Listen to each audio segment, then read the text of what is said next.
হাত না তুলেও দোয়া করা যায়, হাত তুলেও করা যায়, কিন্তু বিষ্ণু বলেন হাত তুলে চাও, কারণ ইন্নাল্লাহা হাইয়ুন কারীম, আল্লাহ বড় লাজুক এবং লজ্জাশীল।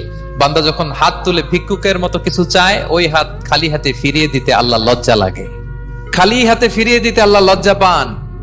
হাত তুলে চাইবেন, দোয়াতে আল্লাহর নামগুলো ধরে ধরে ডাকুন, ইয়া আল্লাহ, ইয়া রহমান, ইয়া রহিম, ইয়া হাইয়ু, ইয়া কাইয়ুম বিরহমাতিকা আস্তাগীথ। আল্লাহ নাম ধরে ধরে চান, ওই দোয়া আল্লাহ কবুল করবেন। বিশ্বনবীর উপর দুরূদ পড়েন, যে বিশ্বনবীর উপর দুরূদ পড়ে না, ওই দোয়া আল্লাহর কাছে কবুল হয় না, এটা আকাশে পেন্ডিং থাকে। বিষ্ণু বলেন সব দোয়া আকাশে পেন্ডিং থাকে যতক্ষণ আমার উপর দুরূদ পড়া না হয়। মোবাইলে দেখবেন ব্যালেন্স না থাকলে, মেসেজ পাঠালে কি হয়ে থাকে, ওইটা পেন্ডিং, আবার টপ আপ করলেই সেন্ড।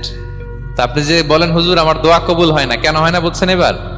হ্যাঁ, নবীর উপর দুরূদ পড়েন নাই তো। আল্লাহুম্মা সাল্লি ওয়া সাল্লিম ওয়া বারিক আলাইহি।